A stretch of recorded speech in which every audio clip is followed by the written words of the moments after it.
1400 صحاب کے ساتھ حضور عمرے کے لیے تشریف لاتے ہیں. کفار مکہ کھڑے ہو گئے کہ ہم عمرہ نہیں کرنے دیں گے، لڑائی ہوگی. حضرت عثمان غنی رضی اللہ تعالیٰ عنہ کو بھیجا کہ ہم عمرہ کر کے واپس چلے جائیں گے، کوئی لڑائی کا ارادہ نہیں ہے. انہوں نے کہا یہ نہیں ہوگا. عثمان آپ آئے ہو تو طواف بیت اللہ کرنا چاہو تو کر سکتے ہو. کہا نہیں یہ تو نہیں ہو سکتا کہ حضور کے بغیر میں طواف کروں. خیر صلح حدیبیہ کا موقع آیا تو عروہ بن مسعود کی قیادت میں قریش مکہ نے مذاکرات کیے حضور علیہ السلام سے، تو ایک صلح نامہ طے پا گیا.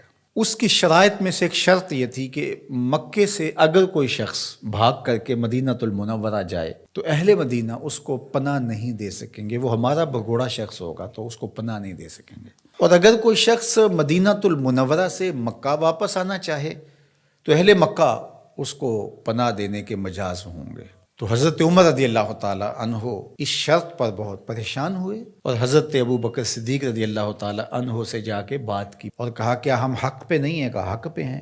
حضور اللہ کے سچے رسول نہیں ہیں؟ کہا حضور اللہ کے سچے رسول ہیں. تو کہا 1400 کی تعداد معقول ہے، پھر ہم دب کے صلح کیوں کریں؟ صلح کی شرائط برابر کی ہونی چاہیے. اگر کوئی ان کا بھاگ کر کے آ جائے ادھر سے تو وہ ہم پناہ دے سکیں، اور اگر ہمارا جائے تو وہ پناہ دے سکیں، یا پھر وہ بھی نہ دے ہم بھی نہ دیں. تو حضرت ابو بکر رضی اللہ تعالیٰ عنہ نے بغیر کسی تعامل کے ایک بات کہی کہ عمر کیا اس شرط کو حضور قبول کر رہے ہیں؟ تو کہا وہ قبول کر رہے ہیں. تو برجستہ دوسرا جملہ آیا، کہا عمر ہوا رسول اللہ صلی اللہ علیہ وسلم. عمر وہ اللہ کے رسول ہیں. جب وہ قبول کر رہے ہیں تو بات ختم. یہ تھا وہ تیقن. اس کو اس مفہوم میں بھی لے سکتے ہیں، عقل قربان کم بپیش مصطفیٰ. یہاں پہ سارے راستے بند ہو جاتے ہیں. یہ ہے وہ یقین. تو کہا ہوا رسول اللہ. یہ برجستہ جملہ ہے جو یقین کی بجلیاں بھر دیتا ہے روحوں کے اندر. یہ کوئی حرج نہیں ہے کہ کسی بھی مسئلہ شرعی اور کسی بھی دینی امر میں آپ لاجک تلاش کر لیں، مل جائے تو اچھی بات ہے. لیکن یہ مزاج بنانا کہ اس کا لاجک کیا ہے، اس کا لاجک کیا ہے. تو اب ذرا دیکھیے کہ جو ظاہری اس پہ بات اٹھتی تھی کہ 1400 کی ہماری تعداد ہے اور وہ اتنے ہیں، تو برجستہ جو جواب دیا وہ یہ تھا ہوا رسول اللہ صلی اللہ علیہ وسلم، کہ وہ اللہ کے رسول ہیں. تو حضرت عمر وہیں خاموش ہو گئے. آگے چلیے. حضور علیہ السلام کا وصال ہوتا ہے. اس سے قبل لشکر اسامہ حضور روانہ کر چکے ہیں.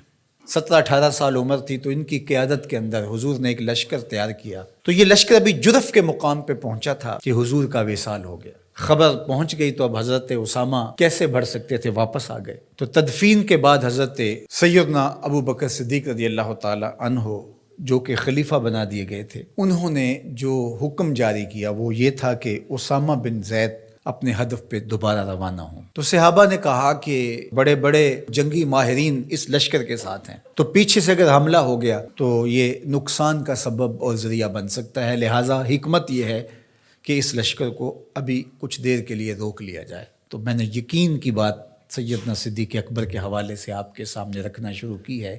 تو سنیے کیا جواب آتا ہے. انہوں نے جواب میں کہا واللہ اگر مجھے یقین ہو کہ جانور درندے جنگلوں سے آ کے میرے بدن کی بوٹیاں بھی نوچ لیں تب بھی لشکر اسامہ کو بھیجوں گا، اس لیے کہ اس کو روانہ اللہ کے رسول فرما چکے ہیں. پھر اس کا نتیجہ کیا ہوا؟ جو قبائل پر تول رہے تھے حضور کے وصال کی وجہ سے، جن کے کچھ حوصلے بڑے تھے، انہوں نے سوچا ان کا کتنا سسٹم مضبوط ہے کہ یہ ان حالات کے اندر بھی لشکر کو روانہ کرنے کی پوزیشن میں ہے. اور جدھر لشکر گیا انہیں یہ خبر پہلے پہنچ گئی کہ حضور علیہ السلام کا وصال ہو گیا، لیکن انہوں نے سوچا کہ ان حالات کے اندر بھی لشکر حملہ آور ہو رہا ہے ہمارے اوپر، تو اس کا مطلب ہے یہ کتنے مضبوط ہو گئے ہوئے ہیں. تو لشکر بھی کامیاب اور بامراد مظفر ہو کر کے واپس پلٹا، اور کسی کو مدینہ المنورہ کی طرف میلی آنکھ سے نظر اٹھا کے دیکھنے کی ہمت بھی نہ پڑی. یہ سیدنا صدیق اکبر رضی اللہ تعالی عنہ کے یقین کا، اعتماد کا، بھروسے کا، اور حضور علیہ الصلوۃ والسلام کی ذات پر ان کا جو اذعان و یقین تھا اس کا نتیجہ تھا. تو یقین کی کائنات کا اگر کسی نے شہنشاہ دیکھنا ہے تو وہ ابو بکر صدیق رضی اللہ تعالی عنہ کو دیکھے. ان کی پوری زندگی یقین کی دولتوں سے بھری پڑی ہے. صاحب صدق بھی ہیں، صاحب یقین بھی ہیں. یقین کی جس عظمت پر وہ فائز المرام ہیں، تو ان کی گرد راہ بھی اگر نصیب ہو جائے تو یقین کی دولت نصیب ہوتی ہے.